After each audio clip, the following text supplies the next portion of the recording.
দর্শক আসসালামু আলাইকুম। যে যেখান থেকে বসে আমার এই প্রতিবেদন দেখতেছেন সবার প্রতি আমার শুভেচ্ছা এবং অভিনন্দন রইল এবং ভালোবাসা রইল। আশা করি সবাই ভালো আছেন, আলহামদুলিল্লাহ। আমি মোহাম্মদ জামিল হোসেন, সাফল্য বৈচিত্র্য টিভি আমার চ্যানেল, নিজস্ব চ্যানেল। আপনারা প্রতিনিয়ত আমার এই ভিডিও দেখেন, আপনারা দেখেন। আজকে আমি আলোচনা করব আমার এই জারা ঘাস ক্ষেত সম্পর্কে।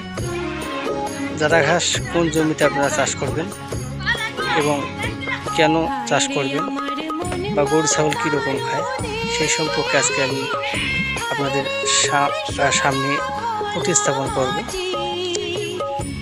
আমি বলবো যারা গরু ছাগল পালেন বা গাড়ল ভেড়া পালেন তাদের উদ্দেশ্যে বলবো, আপনারা আগে ঘাস চাষ করুন, তারপর খামার করার চিন্তা ভাবনা করুন।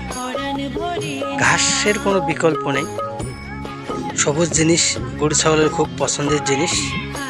গাড়ল ভেড়া মহিষ যা আছে এই সবুজ ঘাস খুব পছন্দ করে।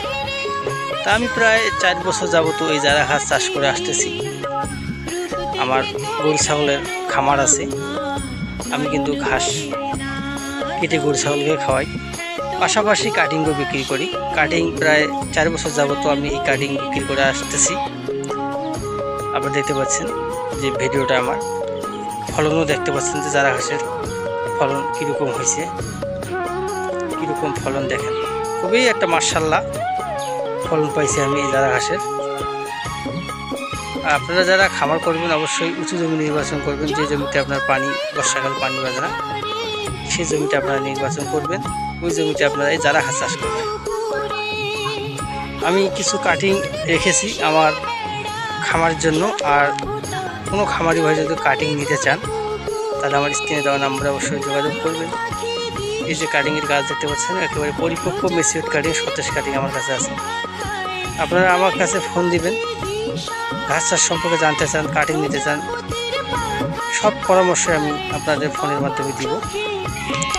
যারা ভিডিওটি শুরু করছেন অবশ্যই শেষ পর্যন্ত দেখবেন, তাহলে আপনার জারা ঘাসের আদ্যপান্ত জানতে পারবেন। আর যদি আপনাদের ভিডিওটি ভালো লাগে অবশ্যই একটা লাইক করবেন, কমেন্ট করবেন, চ্যানেলটা আবার সাবস্ক্রাইব করবেন, সাথেই থাকবেন। আপনাদের সবাইকে সুস্বাস্থ্য কামনা করে আমি এখানে শেষ করলাম। আসসালামু আলাইকুম।